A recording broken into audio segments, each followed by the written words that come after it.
Easter is a special holiday with special meaning, and I think as we celebrate in our families, we always want to look to embrace traditions with meaning as well, right? That support the underpinnings, the undercurrent of what that holiday stands for. Well, today's inspiration for decorating eggs dates back centuries, and it serves as a good luck charm or a blessing to those who share this project or share this craft, and they're beautiful as well.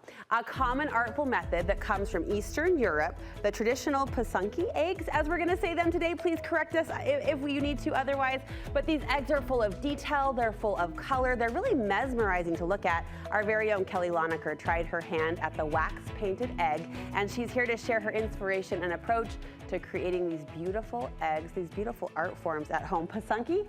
Fine. You say Pysanky, I say Pysanky. Whatever, okay. Right? Pysanky. I think it sounds great. Okay.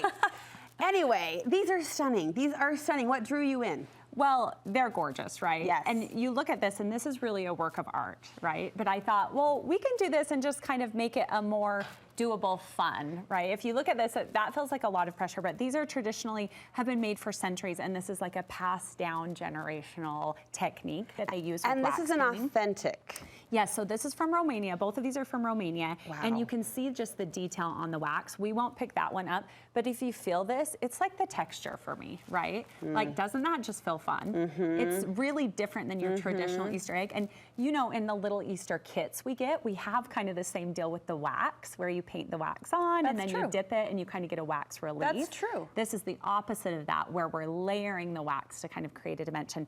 So when they do these, they do it with like this little tool that has beeswax in it, and it's multiple layers of dipping and layering, and you can see, I mean, that's probably hours and hours, but this is an ostrich egg. Isn't that so fun? I love that you pointed out, though, not just beauty to the eye, but beauty to the touch. The texture is really cool. And as an added bonus, Mitch said, and afterwards you can use them to color your kitchen table.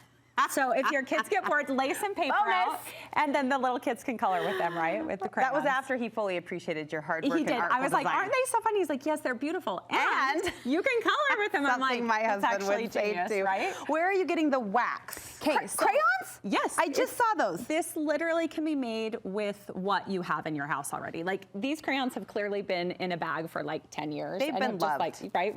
They really just sit in the bag until I have a crayon project, and then they come out. It's true. But crayons, you can use an embossing tool, or I prefer like a stick pin. See the stick pin with this is like a bigger version, or just the little teeny ball on the end stick pin. I actually prefer that to the embossing tool myself. Okay.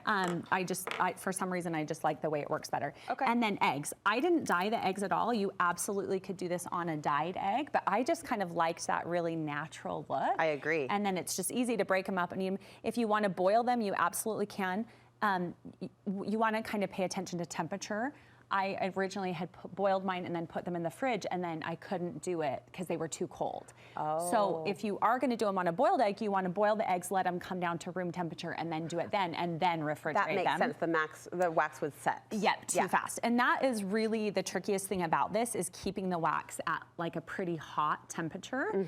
And this is such an easy way to do it. Originally, I was doing it with a flame, and use good ventilation, because crayon wax for hours of like, I was like, I'm not gonna make it.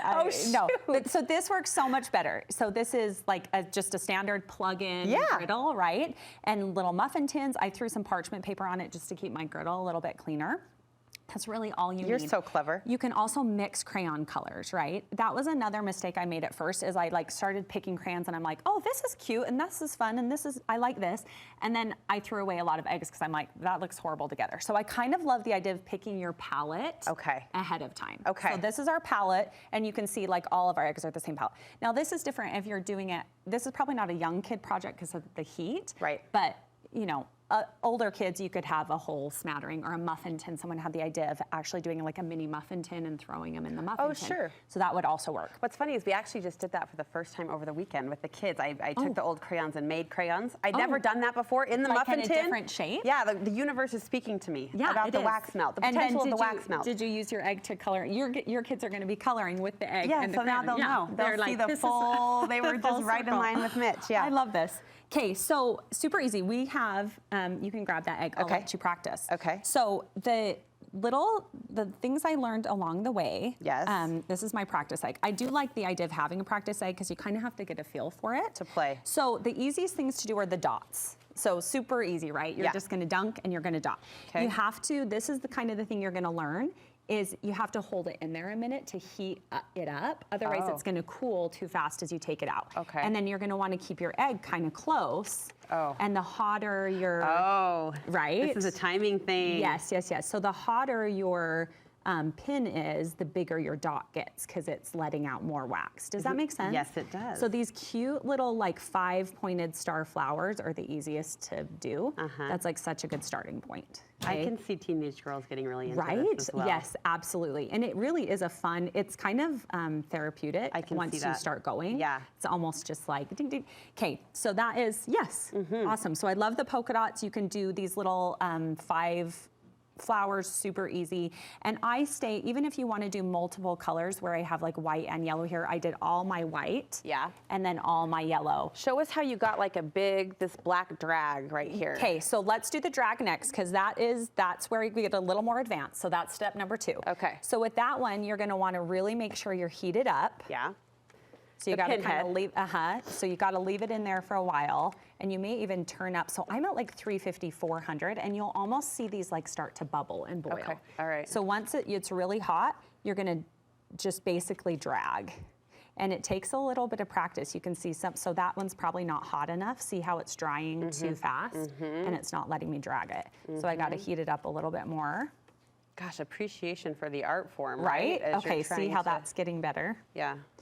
And it is, plus you're on a curved surface. Sure. And so it's just like a little bit, but as you get to it, see, it's getting better and better as my thing gets hotter and hotter. This is such a fun thing to experiment with. What's your favorite design in conclusion? What one did you end I up? really love the neutral colors, of course, and Yeah. I love just like these flowers. I think they're so fun and easy. The little flowers are fun, easy, add some polka dots.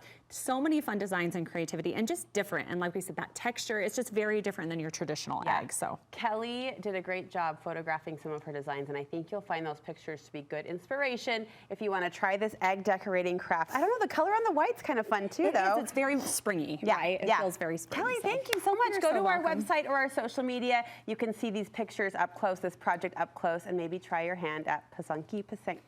If you know, please tell us. We are We would love to know. humble, eager students, but this was so fun. Thank you for experimenting and teaching. Absolutely.